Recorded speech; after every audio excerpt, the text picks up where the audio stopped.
To tonight's Plan Commission meeting. Roll call, please. Caprillion? Here. Alderperson Rosendich? Here. Pinker? Here. Hockenec? Here. Banks? Here. Mayor McManus? Here. And Ken Wood is absent. Thanks. Thank you very much. Item number 3, approval of the minutes from the September 15th, 2020 meeting. Motion approved by Rosendich. Is there a second? Second by Mr. Pinker. Any discussion? Seeing no discussion, roll call vote, please. We're all here, I guess. Do we need to do that? Oh, all those in favor, please say aye. Aye. Opposed? That motion carries. Item 4, citizens' comments. Anyone from the public wish to address the Planning Commission? Seeing none, we will go on to item number 5, conditional use request by Raymond Parent III to allow for an exception to the fence height requirement for a residential fence located at 807 West Upham Street, parcel 33-04643, zoned SR3, single-family residential, presented by Emmett Simkowski, Associate Planner. Yeah, sorry. I do not have a PowerPoint here. Do you have a PowerPoint? Sorry about that, Mayor. You can't get into it from here.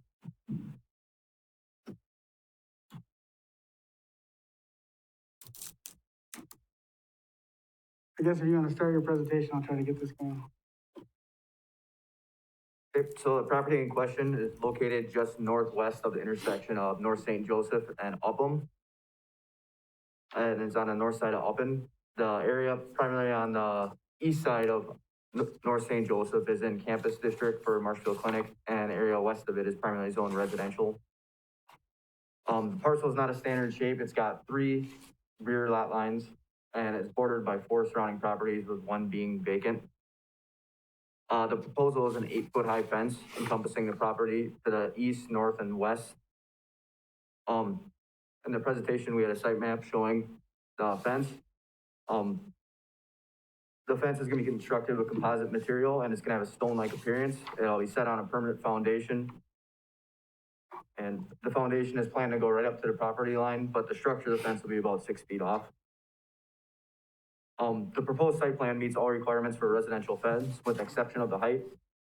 Section 18-1063C allows for the exception of the fence height in residential zoning district, where it's normally required 6 feet. Although this property is not abutting a major street, it has St. Joseph's just to the east of it, about 250 feet.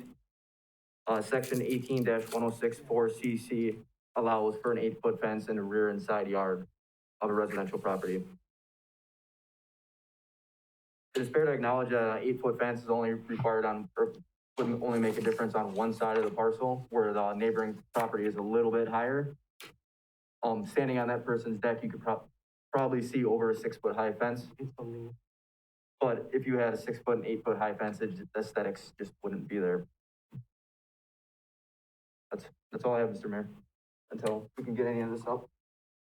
Do you have a recommendation? Staff's recommendation is approval of the fence, as long as it is built to manufacturer's specifications to resist frost, heave, and wind damage. Additional site modifications could be administratively approved, granted it doesn't require any other exceptions or any changes to the conditions. All right, thank you. This item does require a public hearing. At this time, I'll open up the floor to members of the public who wish to address the commission regarding this request. Anyone from the public wish to address the commission? Second call, final call. Anyone from the public wish to address the commission? Seeing no one, we will close the public hearing. Entertain a motion to approve. Motion by Mrs. Banks, a second by Mr. Hockenec. Any discussion? Seeing no discussion, then roll call vote, please. We don't need it again at all here. They're all present. Okay. All right. All those in favor, please say aye. Aye. Opposed? Motion carries unanimously. Item 6, conditional use request by Patrick Sherman, representing the Villas of Marshfield, to allow an apartment land use in the peripheral campus area on the UW-Stevens Point at Marshfield, formerly known as the UW-Wisconsin-Marshfield Wood County campus, to allow non-students to reside in the existing student housing complex located at 2313 West 5th Street, parcel 33-04329D, Zone CD Campus Development District, presenter Bryce Embrook. Thank you, Mayor. So the applicant is requesting to allow for an apartment land use in the UW-Marshfield campus district and to allow non-students to reside in the complex. So the student housing complex was approved on August 27th, 2013 and was built in 2014. The building is privately owned and operated by Bluffstone Incorporated. According to the 2017-2022 University of Wisconsin-Marshfield Wood County Campus Master Plan, the main purpose of this facility is to provide housing for students attending UW-Marshfield Wood County, also now known as the University of Wisconsin-Stevens Point at Marshfield, but also to serve students attending Mid-State Technical College, interns at the medical complex, and/or in other educational programs. So staff reached out to the villas earlier this year after hearing that there was possibly non-students renting rooms there. Upon contacting the villas, they stated that they did rent out some apartments to those non-students, however, that they had a based tiered system and that students would have the highest priority. Since the project was originally approved for student housing, a conditional use permit is required in order to continue to rent to these non-students. The applicant is therefore requesting to be allowed to have non-students, more specifically the general public, reside in the units. After discussing the topic further with them yesterday, it sounds like they're aiming for more of a temporary fix rather than a permanent fix to allow for them to rent those rooms. Once again, they mentioned that their priority is providing rooms to students foremost. So the applicant provided a narrative that explained why they are requesting this change. I went into pretty good detail in the staff report, but I will quote some of the narrative. Quote, the villas at Marshfield were originally constructed with the primary use of student housing for UW-Marshfield students. The villas does not have any lease guarantee from the university that would assure any specified occupancy each academic year. Therefore, this puts a considerable financial risk on Bluffstone if the associated university enrollment drops significantly or academic and/or sports programs are eliminated or altered. As a private student housing provider, we have little control over increasing the numbers in our target market, end quote. So in the staff report, I included the occupancy rates for the last couple years for the villas. And as you can see, the numbers have been declining, over time. The applicant and the university suggested that, some of the decline has to deal with the decline in international students that are attending the university. And then now with the pandemic, that is also having an effect on their ability to rent because some people aren't coming to campus to stay there anymore, at least for the time being. So the local property manager, along with the regional manager of Bluffstone, met with the local Chamber of Commerce and the UW Foundation to kind of discuss their occupancy issues and kind of come up with some ideas on how to fill their units and also kind of meet the needs and the housing needs in Marshfield. So after discussing some of these options with the various organizations, it was determined that there may be an opportunity to provide units for what they came up with and classified as near students. So these near students are not necessarily UW students. However, they are similar to their target market in terms of occupancy, length, goals, and interests. So that list was included in the packet. The city was not aware of those discussions at the time of the discussion. So we weren't able to, inform them that this would need a CUP at that time. So that's why we are here now. So city staff, when we review these requests, we look into what does the campus master plan say? What does the comprehensive plan say? And according to the campus master plan, the villa's land use was considered to be student housing for support and collaboration of our campus and student life. So this would most likely align with the institutional residential land use in our zoning code.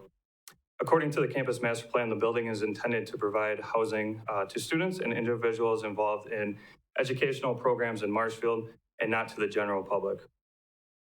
So Staff will be recommending to deny the request, specifically to allow non-students to reside in the building on a permanent basis, because the initial approval for the building was based on the premise that it would be intended to be available to students involved in educational programs. And the conditional use permit that was approved was specifically for an institutional residential land use. The campus master plan did not discuss the possibility of allowing the general public to reside in this complex or on the campus in general. Staff believes that approving this request without any conditions could become a slippery slope, because the building could become more and more like an apartment use and less like a student housing complex. As I mentioned, the Bluff Zone talks about how they would like to have it be for students first and foremost, and we believe that they would definitely try to do that. However, the conditional use would still stay with this property if for some reason there's a sale. So it's just one of the things to keep in mind. So, however, staff wanted to provide some suggestions for the Plan Commission in case they would like to approve the request or table the request. If the Plan Commission would like to approve the request, some of the conditions that staff would recommend looking into would be to, one, allow non-students for a temporary basis, 2 to 3 years, and evaluate whether to extend or rescind the request or the application. Number 2, limit the amount of non-students, whether that's by percentage or rooms. Number 3, require a summary each semester informing staff of the occupancy rates for non-students. So this would be a collaboration between the property owners, property manager, and the staff. And then number 4 would be to require the non-students to be the near students as mentioned in the packet. So those are some of our suggestions for if the Plan Commission would like to look into approving this request. So this option would allow for the applicant to be to have non-students for a temporary basis in order to keep the vacancy rate low and to get through this pandemic. But this would also allow us to have some control on making sure that it's still staying intended for student housing, and this is just kind of a temporary fix. The other option that Plan Commission always has is that they can table the item for next month's meeting. And if the Plan Commission is open to approving the request, they can direct staff to work with the applicant to come back with maybe more specific conditions. So with that, staff is going to recommend to deny the request to allow for non-students to reside in the villas at Marshfield on a permanent basis due to the inconsistency of this request and the recommendations in the campus master plan and the reasons that are stated further in the staff report. Thank you. Thank you. This item does require a public hearing. At this time, I will open up the floor to members of the public who wish to address the commission regarding this request. Anyone from the public wish to address the commission? Please, sir, go to the podium and state your name and address for the record. My name is Robert Holly. My address is 501 Sycamore Avenue, which is just before the UW. And I see a lot of UW faces here. Please know I fully support the UW. You know I support that UW. The problem we've been seeing with the villas lately would be the amount of police calls. I did file an open records request with the police department to get some of those dispatch calls to find out how many have been going to the villas. They did not get that back to me in time. So I would like to at least put this forward that you look into the amount of police calls, what those police calls entail, whether it be a half-naked man running around naked, half naked because he was on meth, other issues that have arisen out of there. The police use the area across the street from my house as a staging area before they go in with backup. So I have a tendency to talk with them while they're out there so I understand what's going on. And it's not pretty. And this building was meant to replace the problems we did have there. And it's not been doing that.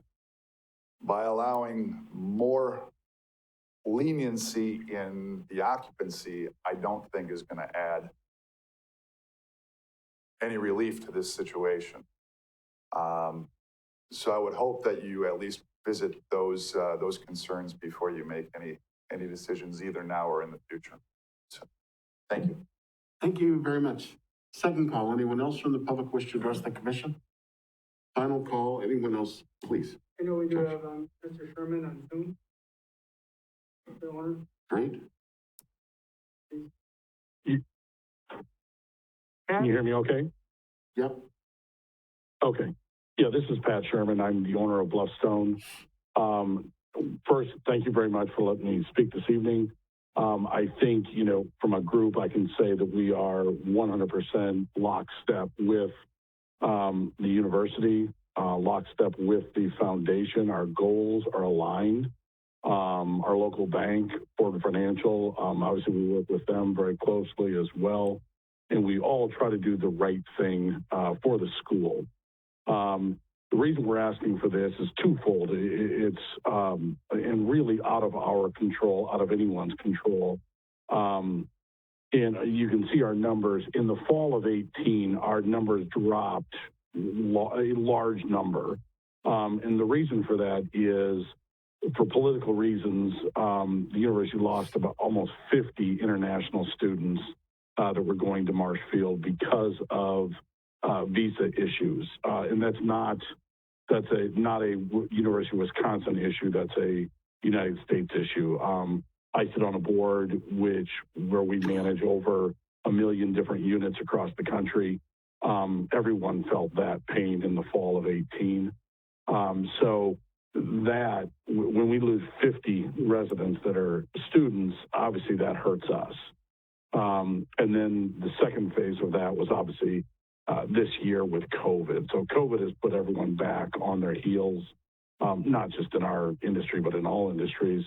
Ours, for the most part, where it's hit the hardest is parents deciding for their students because almost all universities have the option to go virtual. So many of the students that we would have had normally just aren't coming. And that's, once again, that's not just a UW Stevens Point Marshfield issue. That's a United States issue. There are hundreds of thousands of students that are just going virtual this year instead. So for those reasons, that's why, we have really taken a hit. We only do student housing. That is our priority. All of our properties are student housing. I have no desire to become an apartment, market rate apartment manager. It's not what we do. We don't do senior housing. We don't do low income housing. We do student housing. That's all we do. This is what I'm asking for is to approve option number one, which basically would just be a short term to get through the COVID crisis, which no one has a crystal ball, when that will be over. But, over the next year or two, I think we'll get through to the other side and find out what the new normal is for student housing, but also for university, and how many people will be continuing and always going online on a virtual basis or attending in face-to-face. So that's what we're asking for tonight. And once again, I'd like to reiterate that our goals are 100% aligned with the college's goals and with the foundation's goal. We want students there. That's 100% what we want. And we were there. And then obviously the last couple of years here getting hit with those two things, it's affected us, but it's affected schools across the country. Thank you. Final call. Anyone from the public wish to address the commission regarding this request? Seeing none, we will close the public hearing and entertain a motion to approve from the commission. Is there a motion to approve? Mr. Chairman, Mr. Pinker? I'd like to see this matter carried over until the next meeting. In the staff report, Bryce did raise an issue by mentioning the police department. Mr. Howley has also brought that up. I do have a question for Bob. Mr. Pinker, if we're going to do that, and I appreciate where you're going, but we have to have a motion. Okay, I move to carry over to the next meeting so that the staff can do further investigation, in particular with the police department. Thank you. Is there a second to that motion? Second by Mr. Caprillion. Any discussion? Mr. Pinker. Like I said, and I apologize, Bryce, in the staff report, did open this up for discussion about police issues, and I thank Bob for his comments regarding that. If we carry this over, we can get some information from them, but looking at the options that were presented, and this would be bullet points 1 through 12, I see no problem looking at bullet points 1, 2, 3, 4, 5, and 6 as legitimate options. I do have a question about those that go down below. Mentioning medical students, I would appreciate it if staff could have some contact with the medical center and find out what their particular needs are. If they do not have needs in this area, then if you're looking at bullet points 1 through 5, that fits into an educational setting. And I think we could very easily consider those and not consider the others that appear below. Thank you. Any further discussion? Mr. Rosenich. Is there current non-students living there now? Or are they looking to approve? There are current students that are living there at the moment. So then my question would be then, why didn't they search approval before they started renting out rooms? Well, to be honest, I don't think that they realized that they needed the approval until we heard about it and we reached out to them. And after we reached out to them, they were pretty quick to get the application in. So it's more of a, they didn't quite know. And as soon as they were informed, they submitted this application. And then what would happen to the students if we say, no, it's not going to happen? Are they just on the streets? Are we talking 30 days and they have to be out? I mean, is that stipulations that we'd have to put into place if that's the direction we go? Yeah, I mean, it's something we would work with the city attorney on. I think at this point, Because it's snowing now. Right. In a month, if we decide. Something we've Yeah, it's contemplated, and, I think they have leases in place, so we'd have to look at what that factor is, but I think we would have some discretion as staff on how to enforce it. So I don't think the intent would be to kick people out, but, we would have to work with the city attorney on best method to address it. That's all. What, how many occupants are there and how many occupants are not students there? In other words, how many people have they rented to here in between since this takes place? So I don't remember the number right off my head, but I want to say that the general public was about 25%, and then the majority were students. Hang on. So that's more than just 1 or 2 people that went in. When that's 25% of what it is, that doesn't just happen. I'd make sure that this is in the staff report when you come back, because that is very important information for the commission to know. Any further? Yeah. Please, Mr. Rosenich. How many occupants can occupy that apartment building? I mean, if it's full. I believe it's intended for 96 And do you know units. the current, overall what it is right now? We don't know that number? That might. I mean, is there empty apartments currently? Do you mind if we ask Pat from Bluffstone? You may know. I know that it's I'd say over 90%. It rings a bell, but I don't know the exact number. It's here from she's on site work. Yeah, so there's 95 rooms total and 96, and 25% of them now are, so 23 rooms are from non-students.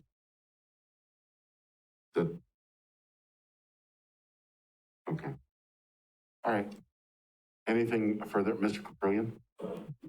So the occupancy rates in the staff report say in 2019, we're at about 42% occupancy.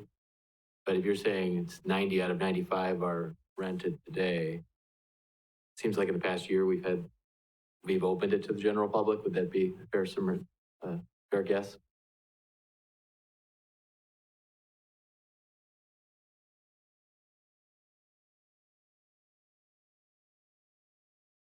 September of 29. So the bulk of the non-student renting has happened in the past 12 months. Okay. I would like historical data too on that. I mean, if we're seeing numbers back to 2015, I'd like to know what those non-residents were going back to 2015 as well, not just this last year. Can I just ask one question there? This started in September of 2019, is that correct?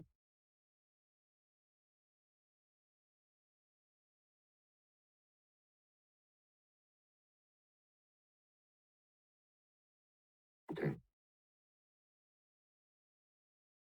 So I think you know where I'm going with this question. COVID was not here in September of 2019. It was not here. It was not a factor. Mr. Akana.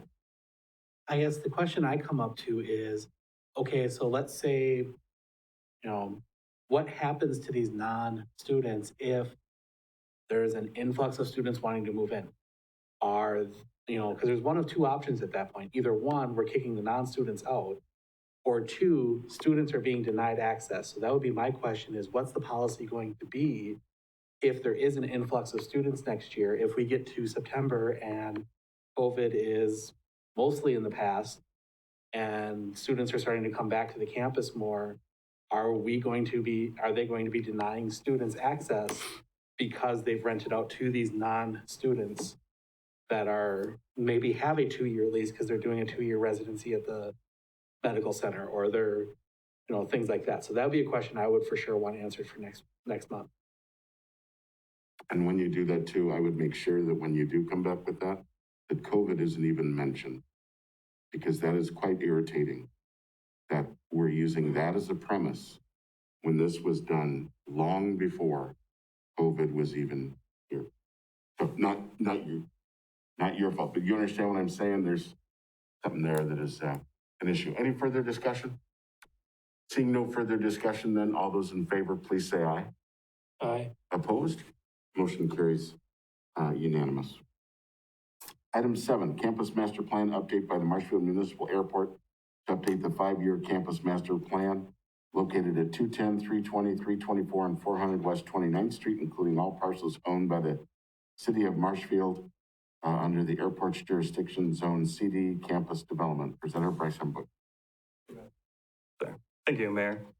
So the applicant is updating their 5-year campus master plan with some minor changes that mainly consist of updating some of the data and some of the maps. So the campus master plan was approved in 2013 and updated in 2015. As part of our zoning code requirements, campus master plans are required to be updated every 5 years if there are changes made. So the campus master plan is broken down into 3 sections: the introduction, existing conditions analysis, and the future uses analysis. Other than some possible hangars, there are no specific plans for new development on the property for the next 5 years. There are currently 2 future hangar sites that are available and could be developed in upcoming years. And since the 2015 campus master plan, there was only 1 hangar that was added to the campus. So overall, pretty minor changes. The biggest change would be the removal of the office complex terminal building, which was formerly used by the Marshfield area pet shelter. And that is planned to take place in 2021. The pavement for that will be reutilized by the street department. And then Jeff Geyer from the airport is here in case the Plan Commission has any questions. So with that, the staff's recommendation would be to approve the campus master plan update and direct staff to prepare an ordinance for common council consideration. Thank you. This item does require a public hearing. At this time, I'll open up the floor to members of the public who wish to address the commission regarding this request. Anyone from the public wish to address the commission? Jeff Geyer from the airport. The airport campus master plan has been reviewed by airport management and the Marshfield Airport Committee, and all the changes that have been made have been suggested by those 2 departments as well as the planning department. And it was approved by the airport committee. Thank you. Second call, anyone from the public wish to address the commission? Final call, anyone from the public wish to address the commission? Seeing none, we'll close the public hearing. Entertain a motion to approve. Motion by Mr. Rosendich, second by Mr. Caprillion. Any discussion?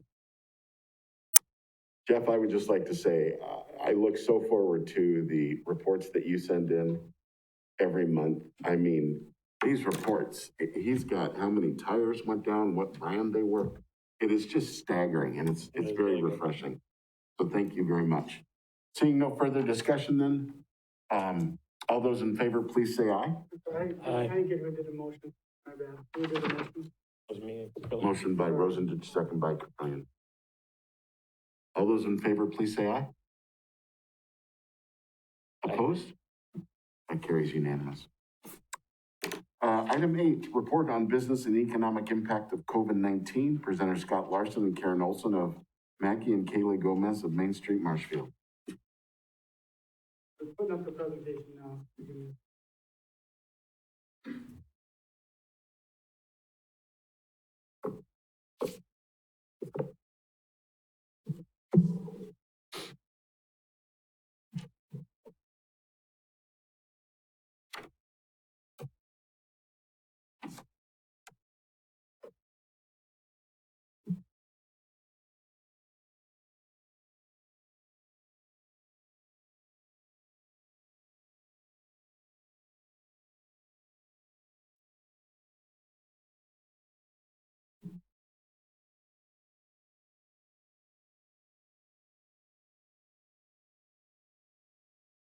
All right, Josh, are you going to be advancing? Okay, perfect. Well, thank you. Scott Larson, Marshfield Area Chamber of Commerce and Industry. Thank you for the opportunity tonight. We're here to give a little bit of a business update as it relates to what's transpired pre-COVID, COVID to date. What we'll do is we're tag teaming this. I will be providing kind of an update as to national and state numbers, kind of giving you that aspect of where were we before COVID, what happened during COVID, and then Karen will provide a little more information on the general overall business activities locally, and then Kaylee's going to talk specifically downtown business activities. So with that, Josh, you want to advance? All right. The first one here, and I want to thank some of these slides that I've got here are representative of two programs that I've been part of. The first one here, I want to thank National Association of Manufacturers and Chief Economist Chad Mortray he put these together, and I was fortunate enough to listen to this presentation. What this is, again, just as it says, unemployment rates, and you can see this goes from 2005 all the way to 2020 to the point we're at. And so you can see through the Great Recession where it rose up to about 10, 11%, and then worked its way down to the point where that low point in 2020 is about February, and then March and April is where it shot way up. That's the impact of COVID and the shutdowns. To be specific, in February of 2020, the U.S. unemployment rate was 3.5%. That was also Wisconsin's rate.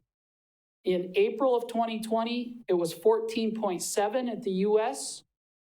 and 13.6 at the state level. Currently, in September, the number was 7.9% nationally and 5.4% in Wisconsin. So have done a lot to get back, but we're still not back to that 3.5% where we started before this all happened. Next slide, Josh. This next one just is another indicator of unemployed workers that have permanently lost jobs. Again, I want to reference this. We go out to 2010, roughly around 600,000 workers, works its way down as the economy improved to the point of early 2020, where we had about 100,000 plus permanently unemployed workers. We're now hit a shot up after, with COVID setting in, nearly 400,000. Okay, next slide, Josh. Okay, this one again, just to give you an impact of employment, particularly through the manufacturing sectors. You can see that almost every single manufacturing sector was impacted by the COVID and the business, the shutdowns that rippled through the state and through the nation. The highest hit was transportation equipment with a negative 117.8, and the lowest is paper and paper products of a negative 6.6. Next slide. Okay, largest statewide declines in manufacturing employment. This is one that takes all 50 states and lays out what impact they had manufacturing. You can see the high was California, a negative 96.5. The low was Maine with a negative 9.4. Wisconsin's right about the middle at a negative 24.2. Okay, Josh, can you advance to the next one? Now we're going to talk a little bit about retail changes. What this graph indicates is, again, starting to the far left, that's March. So you can see the impact that COVID was having. You want to take there, but you can see it clear. Again, March, you can see that the impact that COVID was starting to have, where you had a negative 8.2% in retail sales. April, it continued to get worse, where you had about negative 14.7%. Then as things were able to start to open up, May, you had a significant increase then. You had 18.3% increase in retail sales. And now that has slowly tapered down as we've continued to move forward, with 8.6 in June, 0.9% in July, 0.6% in August. And that's roughly where we've kind of been to date. One thing I also want to mention here as it relates to retail, a couple of other sectors indicating some of the impact that's taken place. The Wisconsin Restaurant Association has noted that they're estimating that anywhere from 33% to 50% of all of their Wisconsin restaurants could fail this year. So that's what they're projecting to have happen. And this on the note as it deals with hotels, obviously another majorly impacted sector.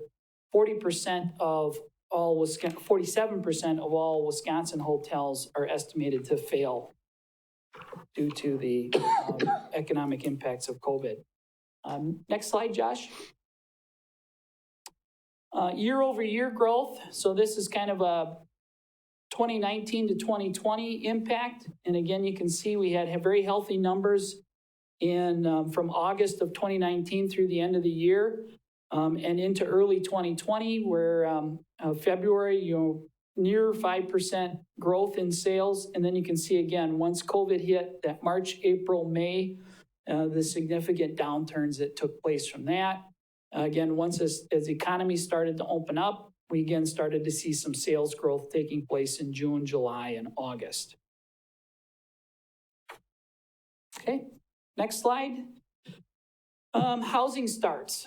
Housing has been one of the strongest sectors in the economy through the COVID and now estimated into the future. And this map or this chart points that out. Again, looking at to the far left, August of 19, very strong numbers. You can see some dip. You see the high numbers in December, January, February. Again, the impact of COVID, March, April, the low point. May starts to come up. June is up again, and now July, August, and are nearly back to levels that we were seeing prior to COVID. Something that just came out today too, as it relates to September, Wisconsin home buyers unleashed demand for homes in September. This is an article, and it noted that pent-up demand for available single-family homes was unleashed in September across Wisconsin, but especially in the Milwaukee region, leading to a near 10% increase in third quarter home sales. After the pandemic-driven slowdown of home sale activity in the spring and early summer months, home sales were up 18% in September compared with the same month in 2019. And again, according to the Wisconsin Realtors Association, some 8,892 sales in 1 month, and that was up from 7,528 sales in September of 2019. So other experts are also projecting that housing remains to be a very strong sector moving forward. And then now we look at what's the overall impact, real gross domestic product. Again, you can look at, starting from the far left, 2019, quarter one, 3.1%, quarter two, 2%. You can see you start to have some negative impact taking place in 2020. That first quarter was down 5%. You see the drastic drop in quarter two of 2020 related to the COVID impact. Now what they're projecting in third quarter 2020 is a 26% increase, or nearly making back that 31% decrease, annualized decrease from quarter two. And you can see the positive numbers that they have leading out for quarter four. And then 2021 is anywhere from 2.5% up to 4% growth in 2021. Okay, next. This is kind of a look forward then as to what are some of the post-pandemic, as is noted here, new norms. What are we likely to see happening moving forward? And I want to thank Ted Abernathy of Economic Leadership for these slides and this information. It's called the 9 R's, and this is really, I think, very good information as to what we can expect. Josh, next slide. Remote rules. We've all been experiencing doing business not from our normal offices, not from face-to-face. We're doing a lot more Zoom meetings and virtual meetings. That is going to continue. The key issue here is going to be how well do communities and areas adjust and have the technology available to be able to provide that type of services. That's going to be very high on the attraction component. So broadband, as an example, is going to be a key component, a key need of what people are going to be looking for and industry is going to be looking for. And in that regard, some of the things that is going on here in central Wisconsin and in the area locally, we have both at the central Wisconsin level, at the regional level, Synergy level, that's the 5-county, that's Lincoln County, Marathon County, Wood County, Portage County, Adams County. We are moving through with a broadband initiative to bring up to speed those areas that are underserved and unserved. Believe it or not, there are actually areas around that virtually have no service whatsoever, and so those efforts are being done. Same thing is happening at the county level, particularly Wood County. There is work being done right now to make application to the Public Service Commission for some broadband expansion, service expansion grants by the December deadline. So there is action taking place on that arena to deal with the remote issues. Next slide, please, Josh. Relocation considerations. With everything that we've been seeing from COVID to civil unrest in major urban centers, there is a high demand. People are looking to find other areas outside of some of these major urban centers. And the relocation considerations are going to be very important there. And as noted here, such issues as safety, health, housing, and education are going to be high attraction points for that. Likewise, again, this is something that we are looking at both locally and regionally. Again, through Synergy, a regional effort, we have an initiative called Central to Success, which is a talent recruitment initiative. It's got the support of the Wisconsin Economic Development Corporation. We're rolling that out. That will trickle down into each of the local communities within the region, will play a part in helping to attract. And this is solely meant to attract new people to Wisconsin, new people to central Wisconsin, new people to Marshfield. Next slide, please.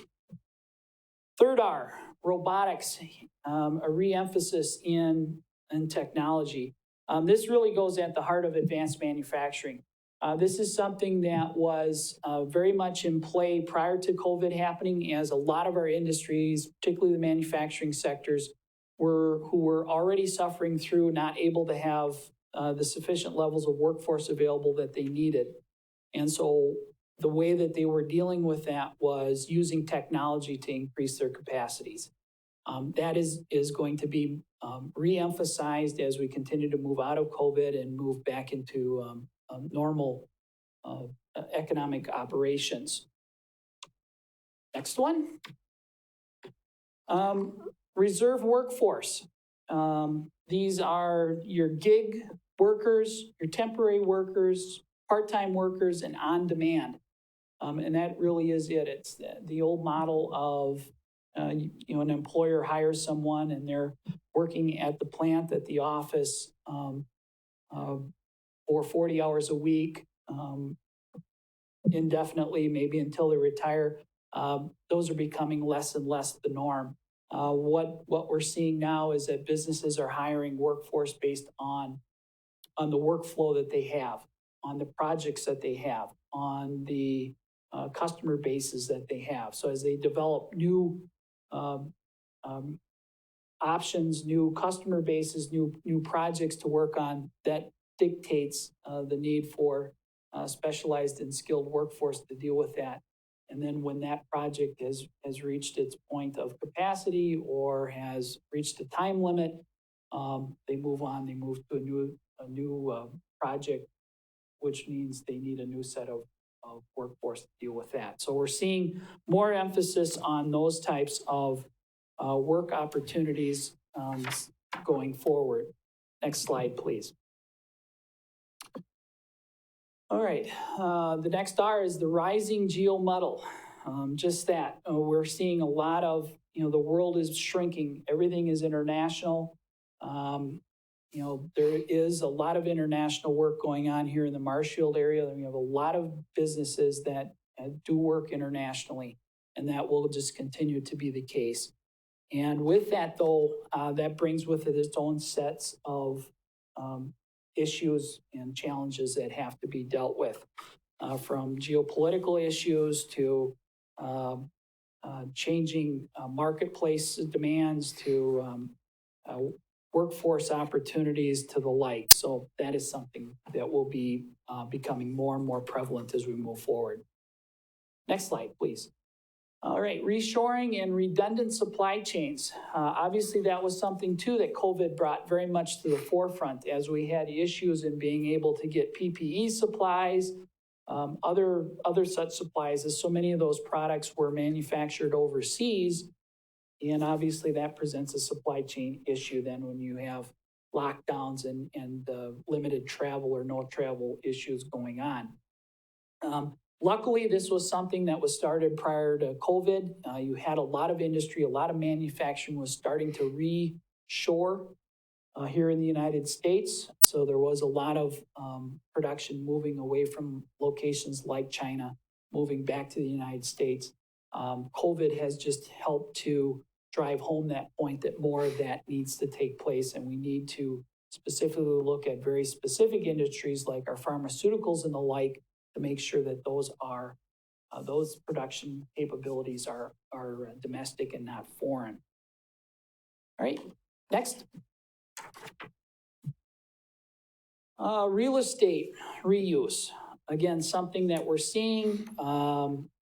Again, this isn't necessarily due to COVID. We were seeing that beforehand as the retail sector in particular was going through a great deal of change. We see that here locally even, our Shopko store that went out, the stores at the Yonkers and the Pennies in the mall that change, and the economic conditions that take place of that. So what we're seeing now is those types of stores, those types of facilities now, it's not likely they're going to be reused in the same capacity that they originally built for. So it's not likely that Shopko is going to be reused as a retail outlet. It's more likely going to be redeveloped into some other type of usage for that real estate. And so the more communities are able to be flexible and be able to adjust and accommodate those types of opportunities when they come along, we'll have the greatest opportunity to succeed and be able to redevelop those properties. Next. All right, business risk. Such things as global recessions, obviously the global pandemic, political issues throughout the world, and then polarization and equity, all are things that as companies are dealing both domestically and internationally as part of their business model are all things that they have to take into consideration as they develop their product models and their supply chains and customer bases. And the next one. And then finally, repositioning for competitiveness. Again, this kind of goes into how do you go about making sure that you as a state, as a region, as a community are in the best position to take advantage of these new challenges, these new trends that are developing as we move out of the COVID era into more normalcy here. And so that's something that, Wisconsin will be looking at. As you can see from this list here, they have some other states. Florida, for example, is looking at health, safety, and sustainable assessment. That's how they're looking at repositioning for competitiveness. As Wisconsin is starred there, those are the things that Wisconsin is looking at. And one of the things that we know, if you look at our demographics, workforce and available workforce is going to be a key issue there. Hence, a lot of attention on how do we attract workforce here to the state and to the local areas. So hope that gives you a little insight into kind of what was going on nationally and at the state level, and gets us to a point where we're at now at a local level. And I'll turn it over to Karen to talk more specifically about what's going on here in Marshfield.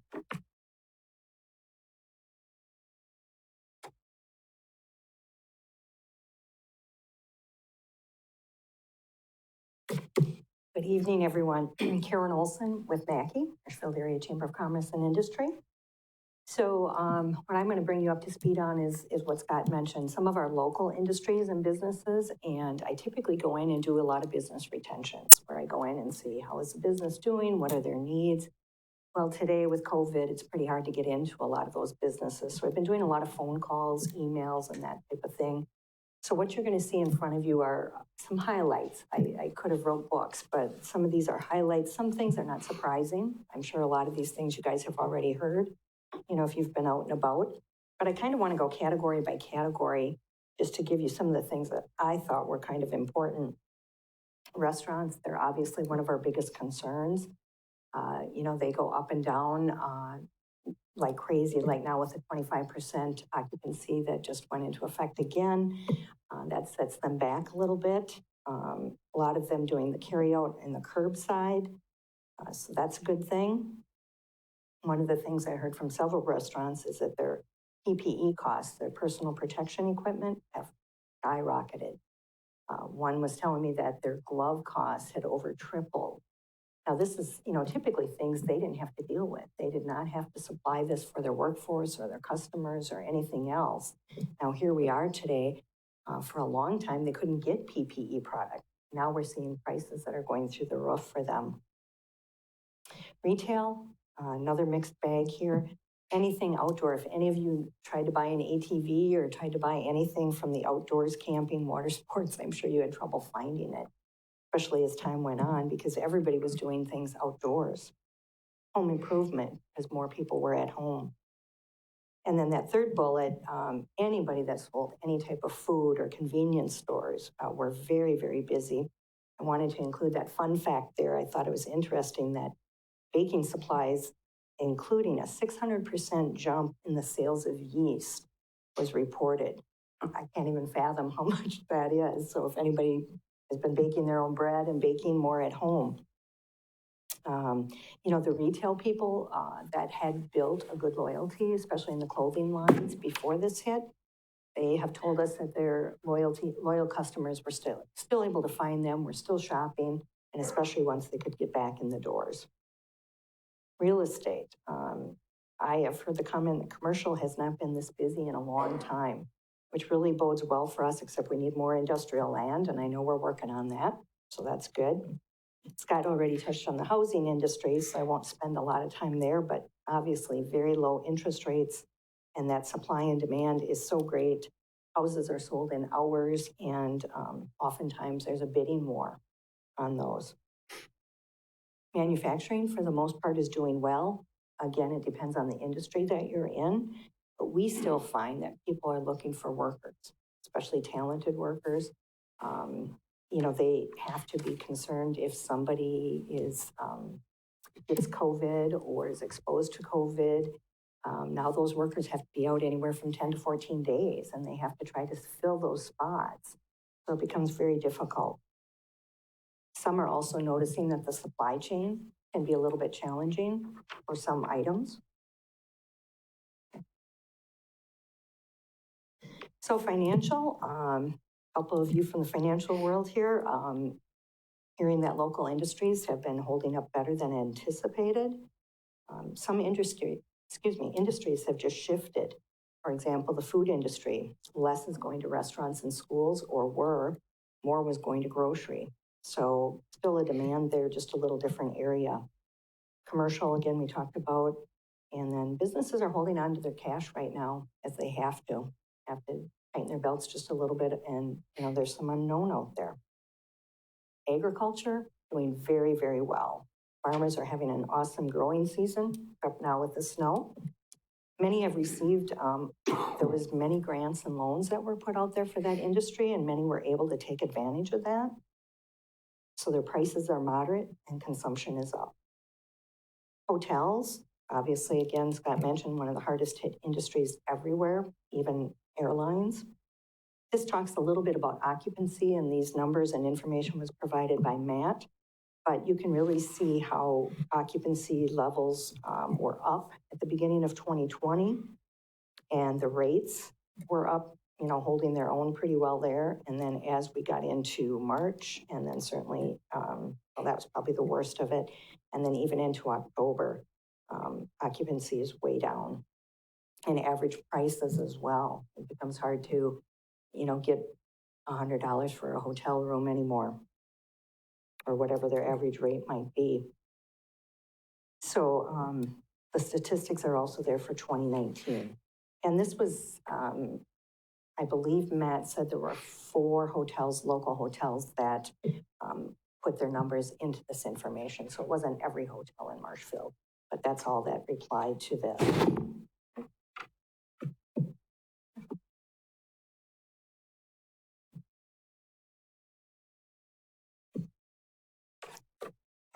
Wanted to touch a little bit on some of the things that Mackie did here to assist businesses. One of the first things that happened, this was back in March, Karen Isaacson in our office started a Marshfield area takeout and delivery group on Facebook. Ended up with 4,300 plus followers. Largest age group that was using that were 35 to 44 years old.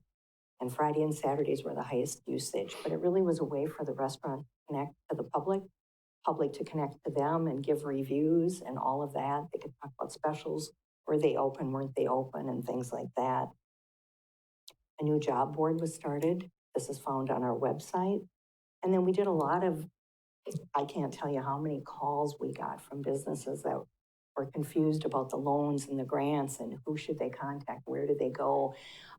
So we fielded calls even when everybody was closed. We were working from home and from the office and fielding just tons of calls. They were so happy that somebody would actually answer the phone, because if they tried to contact the SBA or the state or anybody else, their phone lines were down. It was just so busy, and we were able to help guide them and get them to the resources that they needed. So you can see some of the other things that were on here as well. Okay, this looking ahead slide was really going to be our last slide, but we didn't want to keep jumping around and having different people talking about this. So kind of giving you this look ahead a little bit in the middle of our presentation. So what are the opportunities for rural areas like ours?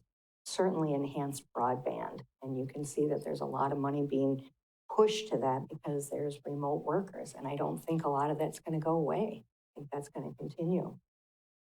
Housing, entrepreneurial, you're going to see that we're going to lose some businesses, but we're going to have some new businesses start. I can tell you as a SCORE mentor, we still have been mentoring people. They're looking to, start food trucks and maybe a little different things than what they normally do, e-commerce and things like that. So we will see good things happen too. Been hearing some comments about access to childcare, especially after hours. For people that are working at the clinic and hospital, it's pretty hard to find. Childcare was hard to find before, but now with COVID, I think it's even harder. Quality of life, we all know we have a great quality of life here, being safe, family-related activities. That's what people are looking for. Co-working stations, maybe adding some more of that. And you can see that statistic where a lot of people really do want to live in rural areas, especially now. So how can we help and support businesses? Continue to work with quality workforce, work with our partners to attract, retrain, and even grow. Our makerspace and some other things that we're working on would be a good resource. And then connecting to local resources, I did find that some of our restaurants, for example, they didn't even know what Nelson Jameson was or what they do, that they really supply a lot of PPE products and things like that. So I think we have to do a better job connecting them to local resources. They're probably going to get cheaper prices, and we'll make those connections. And then offset costs. How can we help? Some supply chains are getting tighter. If we were looking at future grants or any ways we can help, I think looking at helping them offset some of those costs would be good. And then I just had a couple comments at the bottom. John, one for you, and that subscription shopping is growing. And I know you guys with your salad business, subscriptions is the way to go, getting so that people continue to do those things over and over again. And I also like the fun fact about micro businesses, which are less than 5 employees, make up 85% of all Wisconsin businesses. If each one added 1 employee, we'd be at full employment. So we really need to support those folks.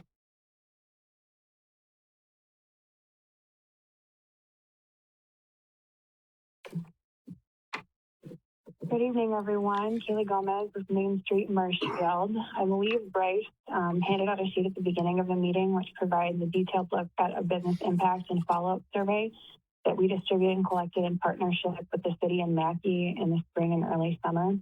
And rather than me reading that sheet back to you, why don't you just take a look? And if you have any specific questions, we'd be happy to answer them at the end of this presentation.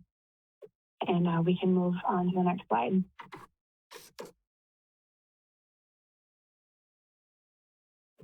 The state of downtown businesses so far in 2020, we've had 4 business closures. Only one of those was likely due to being COVID related. The rest were things like retirement or the right timing. 4 businesses have moved out of downtown. 1 may have permanently closed, but I don't have confirmation on that. And then 2, actually, interestingly enough, have followed a few other businesses from last year to relocate to be right across from the new pool build. We're seeing some new energy in that area. 5 businesses have moved from another location into downtown due to relocation or expansion of their existing business. Some of those are from other cities. Some of those are from places in Marshfield. 4 new businesses have opened. We're expecting 3 new businesses seeking for currently vacant properties. I had an antique store call me a couple weeks ago looking for some space, and we just don't have it. It looks like there's a lot of vacancies downtown right now, but several are truly spoken for, with businesses hoping for the right time to develop their properties outside of COVID. So there's some development happening right now, and then there's some people waiting for the right time. I do not believe that we've seen the true effects of COVID on business downtown yet. And you'll hear a little bit more about some development that we have here, property investment. There are currently 3 facade projects underway right now. The Deming Building, which is where Mojo's house, is getting a facelift, contributing strongly to historic preservation in the district. They also have an interior project in the works using funding available through new features of the program that allow for specific use in interior projects, including housing and new restaurants. The other project is off the corner of the plaza. The business will be a great partner to many area organizations outside of downtown, within downtown, as well as in the plaza. And for public improvements this year, Main Street worked with our partners to invest $20,000 in public improvements. And this year, thanks to strong partnerships with entities like the Economic Development Board, Marshfield Parks and Recreation, Exclamation, Marshfield Garden Club, Fairway Mortgage, Sherwin-Williams, and Mill Creek Gardens, we just get to continue to see some of our long-standing projects continue through 2020 and some new things that are continuing to define the district. And we also added a star walking path similar to an apple walking path to guide walkers through downtown exposing them to Central Avenue businesses from the ball fields down to Veterans Park and back. And we have 2 new informational kiosks, one in the ball field and one to be installed in the Wenzel Family Plaza. And you can take a look at that on the next slide. So you'll see the ball field kiosk in the left photo. Both kiosks were funded by the Economic Development Board. One side features the Marshfield Trail System and the other features a map of downtown. The downtown map artwork was designed and donated by Exclamation QSO. They feature shopping, dining, entertainment businesses. This is going to be updated annually to make sure that we have updated information for our visitors. It encourages ball fields visitors to walk downtown through what looks like an industrial area, but really is a great entrance on the 2nd Street corridor going into downtown. A banner is going to be installed between the legs of the kiosk explaining the downtown Star Walk loop leading down 2nd Street to Central Avenue to further encourage walking downtown, and is also a great feature for locals in the middle of COVID looking for something to do. Stars have been painted already, so you can actually take that roughly 2-mile loop if you start at the ball field. All right, I'll hand it back to Karen. Okay, these are the assistance programs that we're going to just talk about briefly so you know what was out there and what our businesses had access to. So the first one is the Paycheck Protection Program. This was a very valuable program. As you can see, I don't want to read through every one of these bullets, but I was able to find information. Hopefully that is correct, that 390 Marshfield businesses were recipients of that program.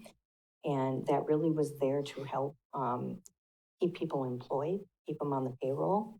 It is 100% forgivable if at least 60% was used for payroll benefits.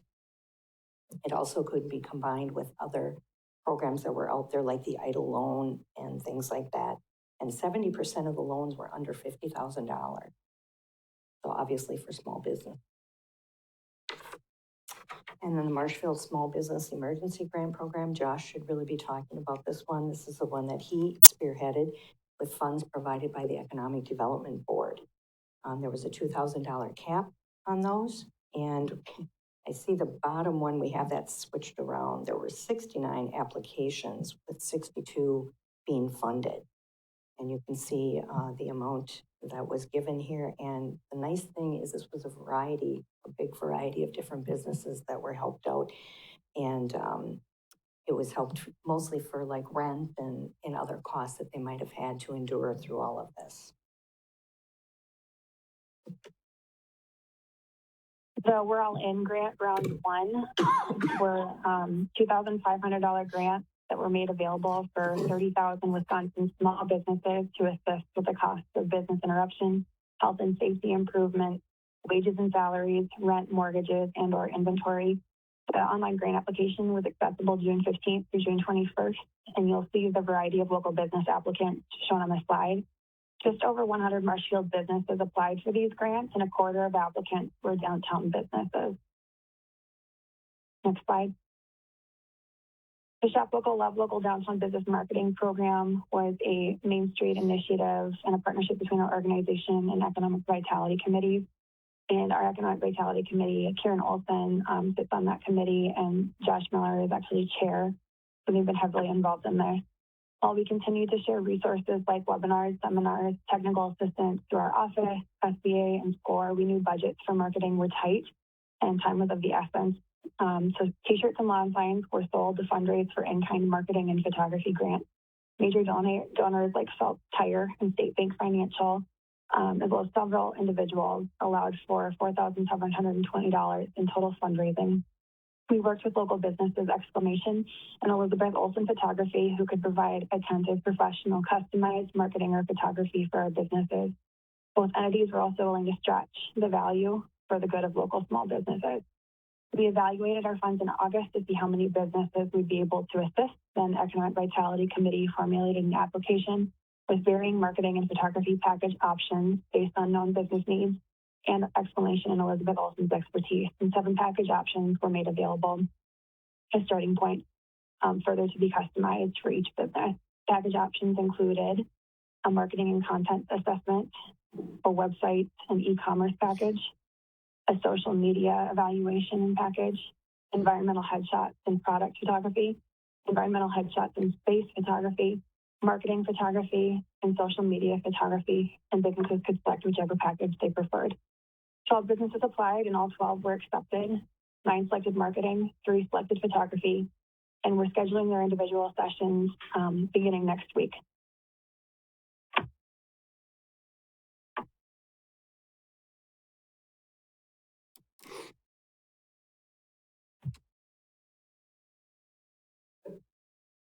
All right, thank you. Any questions from the commission? Mr. Kapurian. Karen, you mentioned a co-working space. Can you give us a good definition of what that is? Yeah, co-working would kind of be what you see downtown in the Howard's building where, you know, it's spaces, people that work at home, a lot of times they just want to get out or they might need to meet with one client or something like that. So it's really where you can share spaces and, you know, people can have their little offices or they can have a couple offices there. Kind of, you know, the thing that's been around a while, but I think people are going more towards that just because of remote working, being at home and things like that. So. Yep. New term probably for it, really. Further questions? Mr. Pinker? Whoever feels comfortable answering these. Can we get a copy of the survey instrument that you sent out to the businesses? Certainly. Okay. For both of them? Yes. Yes. Then, in the presentations, there were no graphics, bar graphs, and so forth. Do you have any type of graphics that break the business types down, number of employees, type of ownership, anything dealing with a timeline on potential business disruptions up to the point of closure? Haley, was some of that available on those surveys? Yeah, Bill, it's just going to be reformulating what we have and putting it in a graph, essentially. And I can send you the link to our Google Forms, which is the survey software that we used for both surveys. Okay, I'd appreciate that I could get that because I'm very interested in seeing this stuff set out graphically. And back in April, when I was unable to attend a council meeting, Alderman Wagner read some material that I had submitted, and I had mentioned that the River District up in Wausau had done a survey. And I think their information may have been collected perhaps parallel to your time frame. And I'm looking at the information that Blake sent down to me. There seemed to be some interesting parallels between what was going on here and what was going on in the larger marketplace up there. And I know in his material, he did have graphics, you know, with some of the items that I mentioned. And I really would like to see what the breakdowns were. And in particular, the number of employees, the breakdown of the type of business, then also the loss of income, if that could be broken down by percentages, like 75% or more, 50 to 75, and so on. I believe that's how we asked for that information was Okay, what thank percent are you down? So happy to provide. Anything further? Mr. Rosendich? I just want to say, fantastic job. It was great. I was kind of coming into this going, why are we getting this at a city planning commission meeting? Hate to ask this, but I think this should be presented at common council. I think this would be good. We did talk about that. EDB already, the Economic Development Board already asked that we do that. And so you guys are our practice. You can tell us what parts to take out and where we need to do better, and then we'll have it perfect for council. I think you all were fantastic. It was great. I didn't need a graph. I think it was very good. Mr. Kapurian? Yeah, I thought the local information in particular was really helpful to us. We all see big national news all the time, right? Well, how does that relate to Marshfield? So it's really helpful.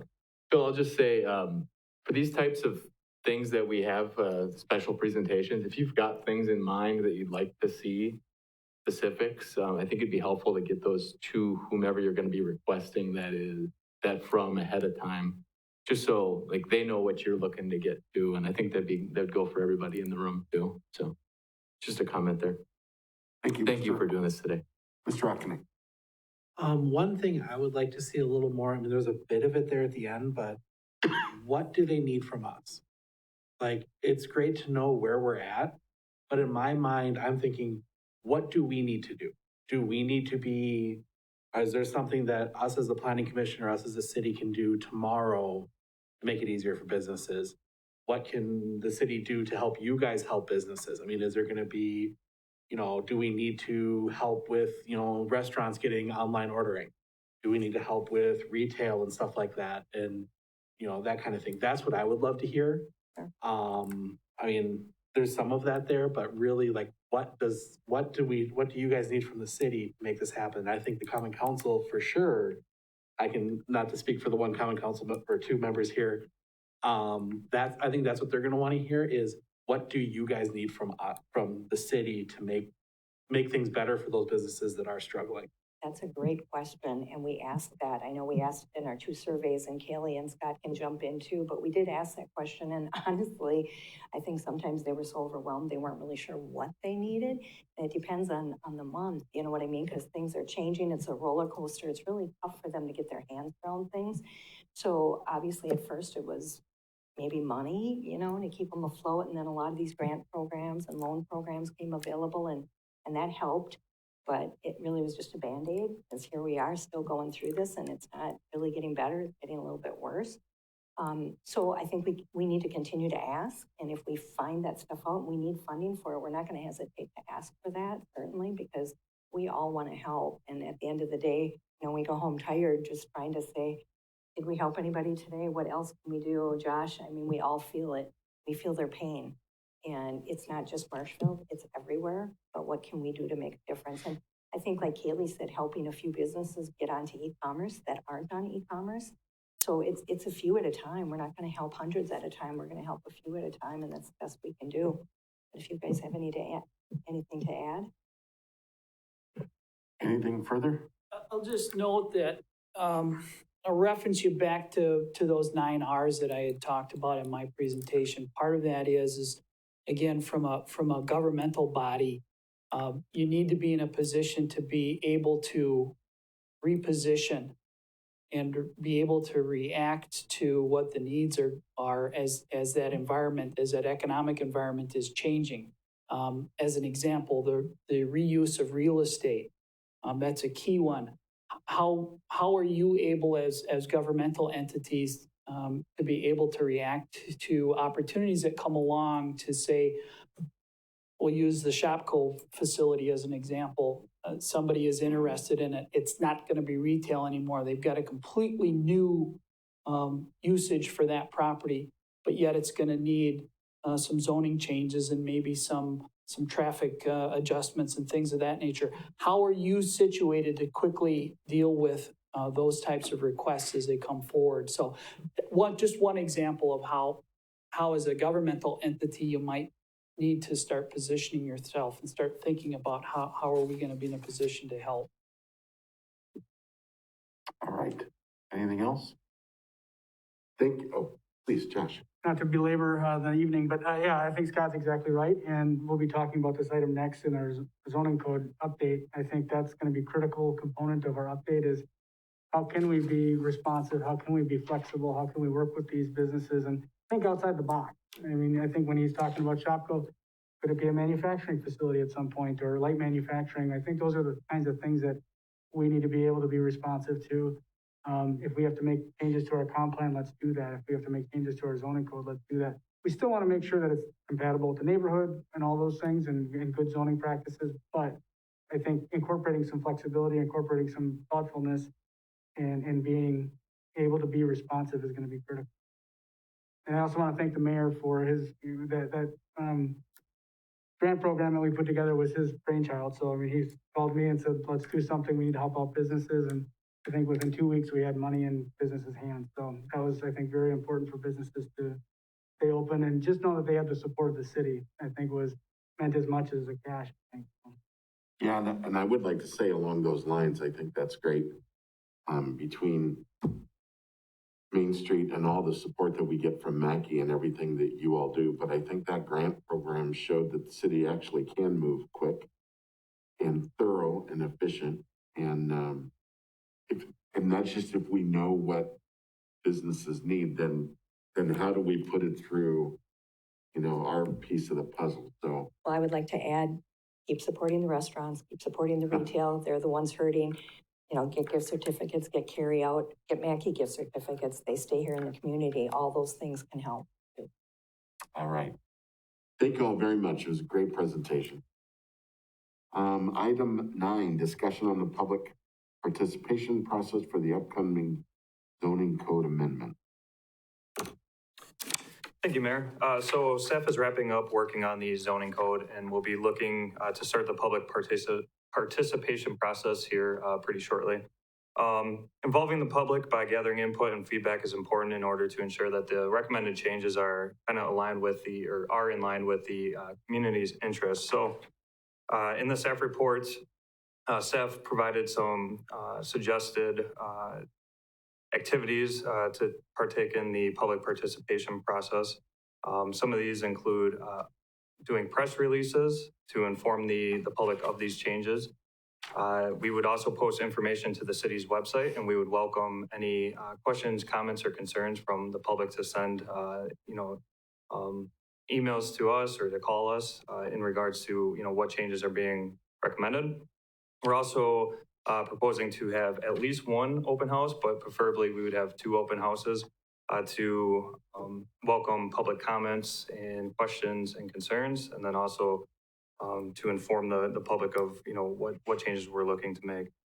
And then we would also be providing direct emails to those that request to receive more information on the public participation process. And then we would have to have at least one public hearing, and that would come before the Plan Commission, and then we would go to the Common Council. So staff would just like to kind of open this up to see if there's any other suggested public participation process components that you guys would like to see, or if you guys have any questions or comments at this time. Thank you. I would just like to see if you could get together with Tom Louts and our communication department and put something on cable access, and they could do shorts. But I mean, this would be great for people to see what that is, and you can run it on cable over, and you could actually do some shorts with it as well that you could put on there, along with all these other things, which are great things to do. Yep. But I think that's at your disposal pretty easily. Any other questions, Mr. Ockman? Can I make a suggestion, just because I know even the city emails can sometimes be a bit wonky with certain email providers. I know sometimes I run into issues trying to type them out. Is there a way, and maybe this might even be more of a question for Ing, of putting like a form, like a link to a form directly on the homepage to say, click here, submit your comment here, and make it a one-click, one-stop for people to submit comments? Because I think the most important thing in my mind is we get as many people engaged in this as possible. And if we can save them a click, surprisingly, there are people that probably wouldn't take 2 clicks to send an email, but might do 1 click to submit something on a form. So I think that would be helpful to getting that rolling through. Yeah, and one of the things that we can do is we can put something in the recent news. There's a tab where you can click to that, and we'd probably just send them to our department's website, where they would then be able to add that. So I don't know if we would necessarily put, just a 1 click, but we would at least direct them to the, our city page. But we can work with Ing and with our communications director to see what's the most efficient way to do it. Anything else from the commission? All right, seeing none, we'll move on to item 10, items for future agendas. Anything from the commission on future agendas? No? How about item 11, staff update? No? All right. Then thank you all very much for coming tonight. Is there a motion to adjourn? Motion by Mr. Rosentich, second by Mr. Kapurian. Thank you all very much. We're adjourned.